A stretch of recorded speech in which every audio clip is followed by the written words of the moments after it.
على محمد وعلى آل محمد كما صليت على إبراهيم وعلى آل إبراهيم إنك حميد مجيد اللهم بارك على محمد وعلى آل محمد كما باركت على إبراهيم وعلى آل إبراهيم إنك حميد مجيد رب اشرح لي صدري ويسر لي أمري واحلل عقدة من لساني يفقهوا قولي.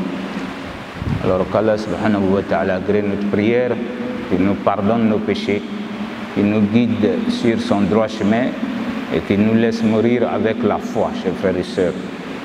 C'est le mois béni de Ramadan qui approche à grands pas et il est bon que les croyants s'informent par rapport au mois. Alors la première question, quelqu'un qui n'a pas pu jeûner parce que il a un certain âge et son âge fait qu'il ne peut plus supporter le jeûne. Alors qu'est-ce que la personne fait?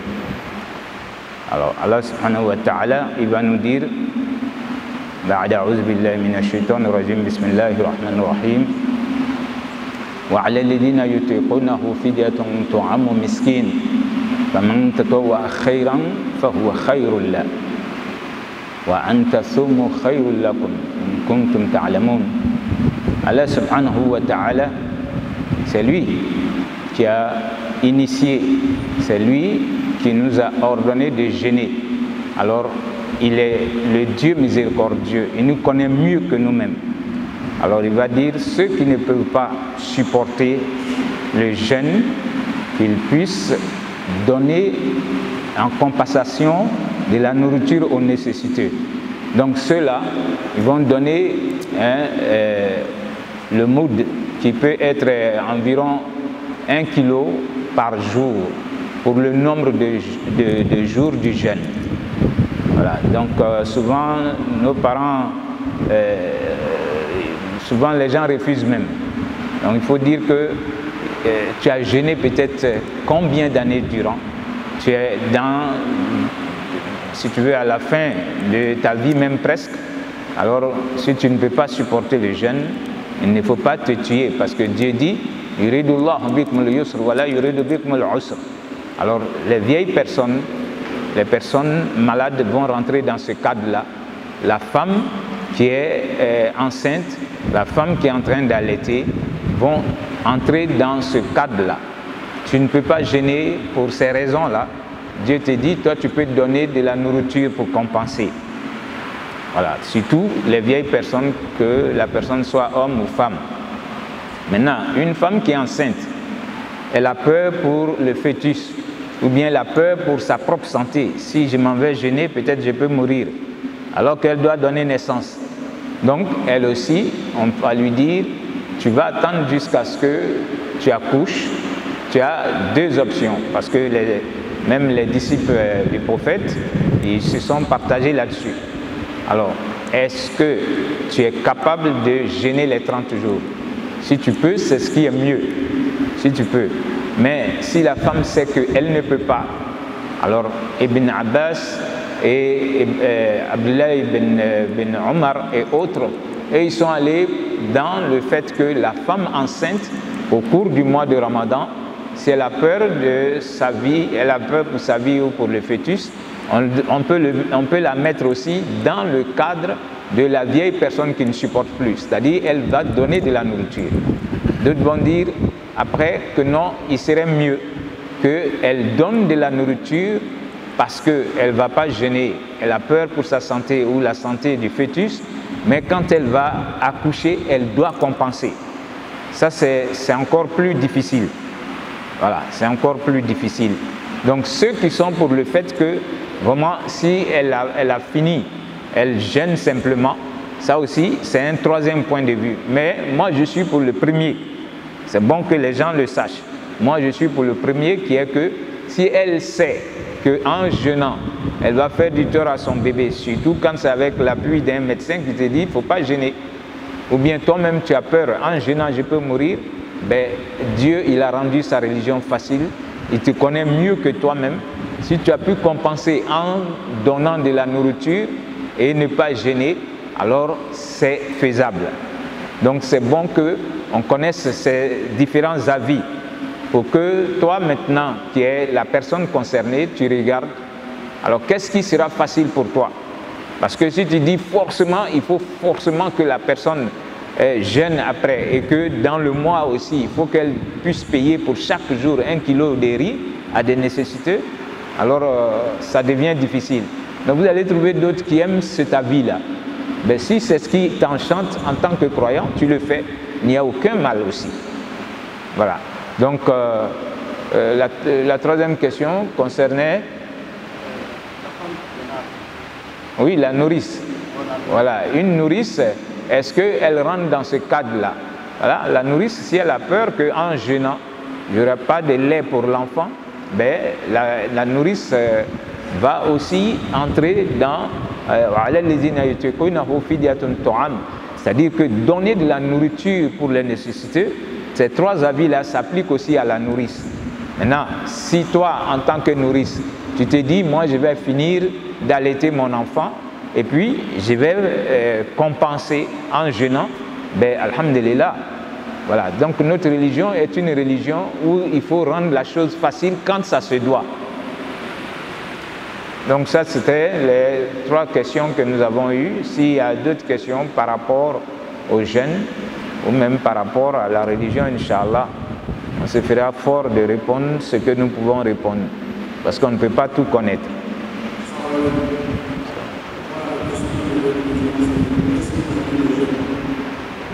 Est-ce que... qu'est-ce qui annule le jeûne? Voilà, donc lui il demande qu'est-ce qui annule le jeûne.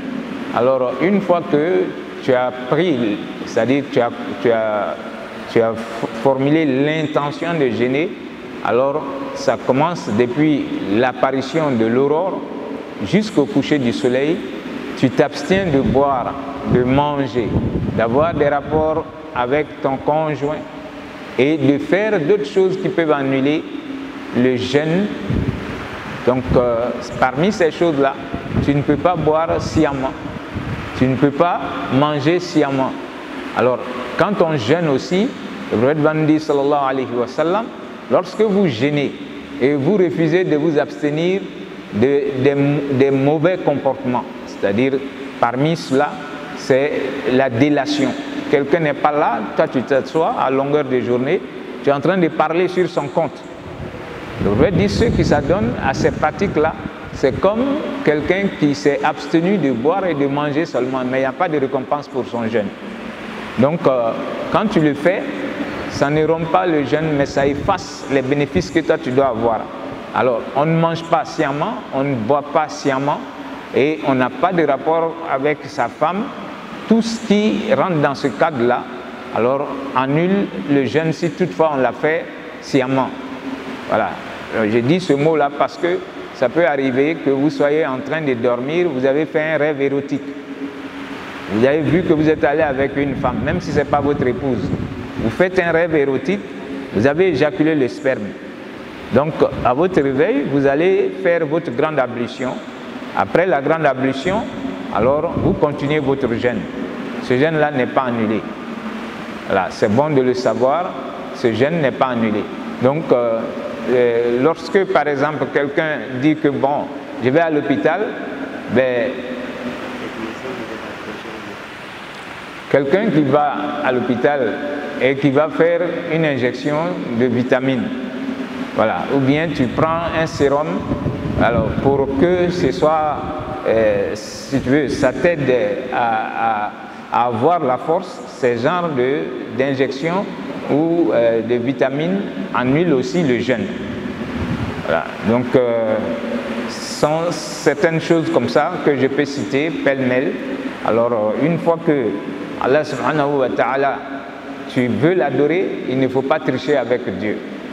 Voilà. Donc si toutefois vous avez bu par oubli, ça arrive aux gens souvent, ou bien vous avez mâché même quelque chose, l'avalé, alors ce n'est pas fait exprès, c'est après avoir fini que vous est venu à l'esprit que nous sommes dans le Ramadan.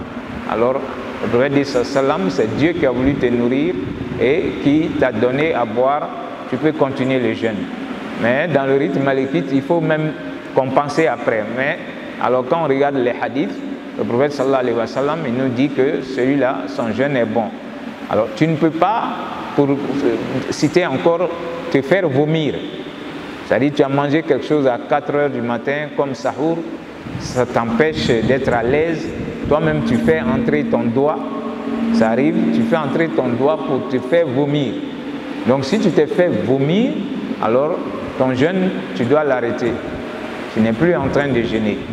Par contre, si quelqu'un a mangé quelque chose qu'il n'a pas pu digérer, à une certaine heure, il a vomi.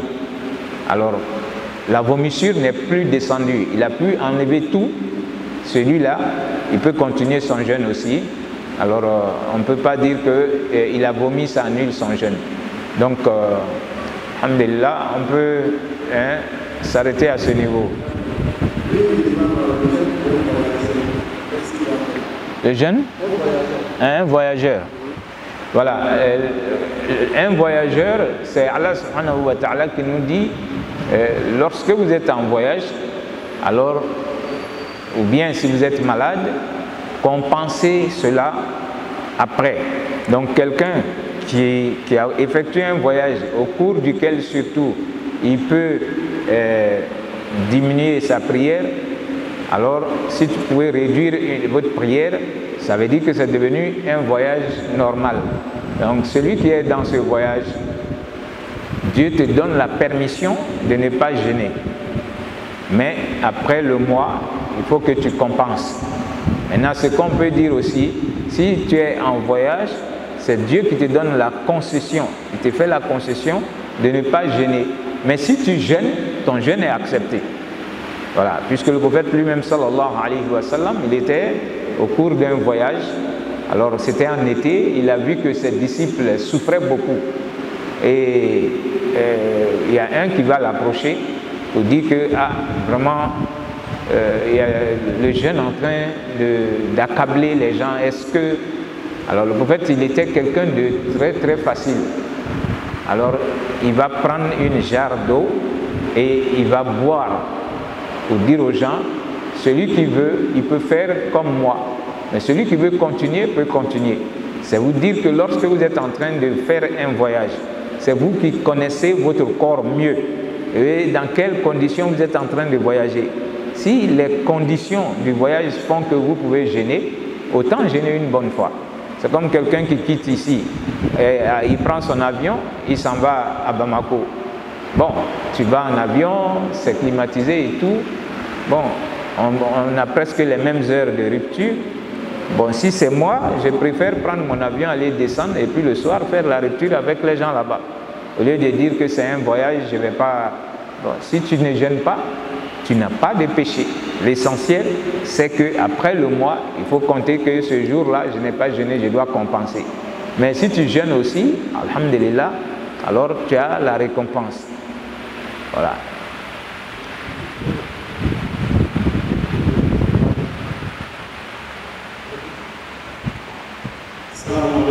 Alaikum salam.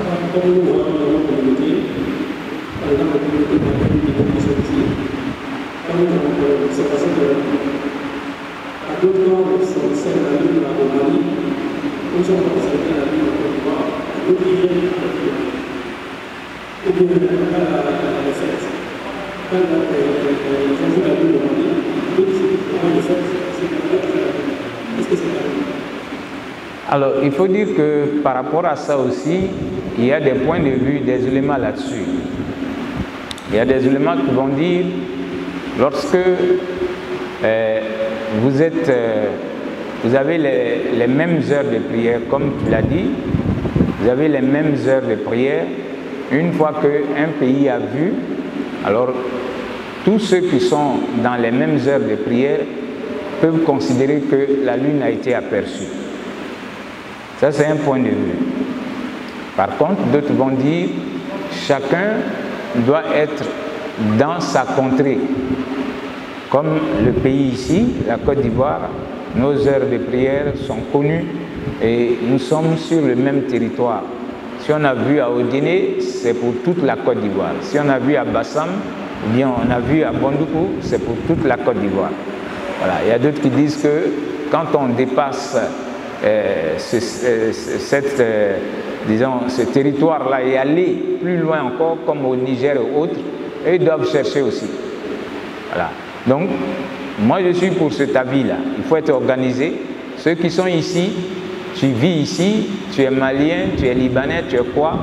Ta prière se fait à l'heure d'Abidjan, à l'heure de la Côte d'Ivoire.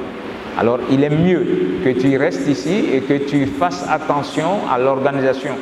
Aujourd'hui, nous avons le Conseil supérieur des imams, et des mosquées et des affaires islamiques, qui est le COSIM.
Ta prière de subh, tu es sous protection d'Allah jusqu'au coucher du soleil.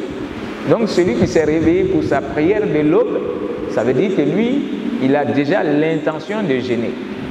Voilà. Donc tu n'es pas obligé de dire, bon Dieu, mais voici, je me suis réveillé. Non, non, non. Voilà. L'intention part du fait que ça émane de ton cœur que demain, moi, je jeûne. Alors, c'est ce qui est bon dans la nuit déjà. Même si tu n'as pas pu te réveiller à la prière de subh, ça peut arriver souvent. Le temps que toi, tu te réveilles, la mosquée est en train de dire salam alaikum. Mais dans la nuit déjà, comme tu allais prier ta prière d'Isha, tu as fait ta prière de Tarawih, ton intention était de jeûner.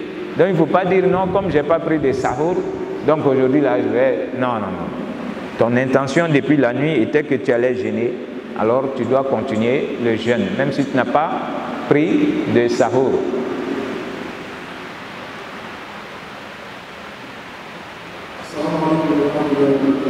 Alaykoum salam. Donc, le premier du jeune qui voyageur, c'est plus de Istanbul en Côte d'Ivoire.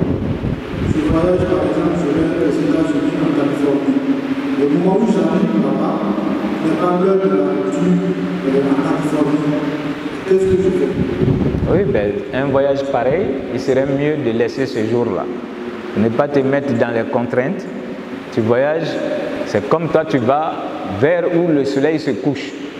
Voilà. Même étant déjà à New York, pour aller jusqu'en Californie, tu as à peu près 6 heures de vol. Donc le pays est tellement vaste, ben, Dieu il t'a dit, quand tu voyages, je te permets de ne pas jeûner ce jour-là. Alors un voyage qui fera que tu seras dans les confusions, tu arrêtes de jeûner ce jour-là. Tu considères qu'il y a un jour que je n'ai pas jeûné. C'est ce qui est mieux.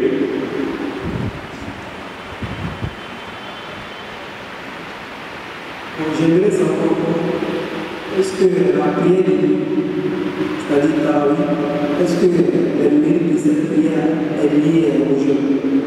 Effectivement, c'est-à-dire celui qui fait sa prière de Tarawih et qui a fait son jeûne, il a plus de mérite que celui qui a fait simplement la prière d'Isha et qui est rentré à la maison, qui n'a pas fait de prière de Tarawih.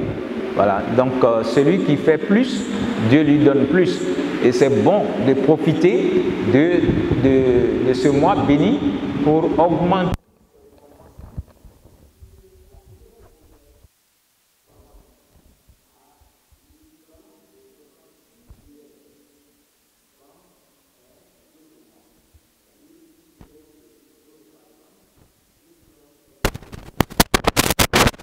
Parce qu'on a bien ensemble. Mais si ça en Ramadan, c'est multiplié jusqu'à 70 fois. Une seule prière est récompensée 70 fois quand c'est le mois de Ramadan. Alors, après Isha, tu vas ajouter la prière de Tarawih, qui est surrogatoire, certes, mais c'est recommandé. Il ne faut pas s'amuser avec les surrogatoires parce que ça prend la place des prières obligatoires dans les autres mois. Quelqu'un qui a fait son Tarawih, c'est comme il a fait la prière d'Isha dans un autre mois. Il y a combien de la carte comme ça? Et le jour de la résurrection aussi, Allah il va venir avec nos bienfaits et nos méfaits. Alors on va regarder en premier lieu. C'est la prière qui sera regardée en premier lieu, comme le prophète nous l'a dit. Donc la première des choses que Dieu va regarder le jour de la résurrection, c'est la prière. Si c'est bien, si ça a été validé, alors Dieu rend ton examen, ton compte sera facile parce que la prière a été acceptée. Mais si ce n'est pas valide, ça veut dire que tu es perdant. Dieu ne regarde plus le reste de tes actes d'adoration. C'est pourquoi il ne faut pas s'amuser avec la prière. Alors, ce jour-là, on va venir regarder. Il y aura des prières forcément qui seront peut-être invalides pour cause d'impropreté. Tu n'étais pas en ablution ou bien tu as même oublié. Ça arrive à l'être humain. Il y a des jours, tu devais faire une prière, mais à cause de tes courses, tu oublies. Et c'est le soir, tu te rappelles de cette prière-là. Wallah, ça arrive à tout un chacun. Surtout les gens qui sont dans les grandes villes. Tout le monde est devenu fou d'une manière ou d'une autre. On a le téléphone, au volant, à pied. Donc, souvent, on peut oublier des prières.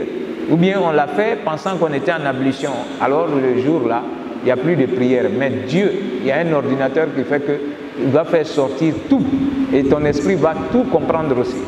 Alors les prières qui n'ont pas été exaucées, Dieu aura pitié de l'être humain. Il va dire prenez ces prières surrogatoires pour remplacer les prières obligatoires. Parce que c'est des prières obligatoires, Dieu a besoin. Donc on va aller regarder dans ta banque. Ta banque, c'est ce que tu as mis en surrogatoire, en prière, en jeûne, en sadaqa. Donc Dieu va dire, regardez là-bas, est-ce que mon serviteur, il avait des prières surrogatoires? Alors on va prendre les prières surrogatoires pour remplacer les obligatoires qui n'ont pas été exaucées. Subhanallah. C'est pourquoi il ne faut pas s'amuser avec les surrogatoires. Chaque fois que tu as l'opportunité de les faire, ce qui se fait avant une prière ou après une prière, il faut tout le temps les faire. Parce que quelqu'un qui s'habitue au surrogatoire, vous allez constater que ça deviendra une habitude pour toi.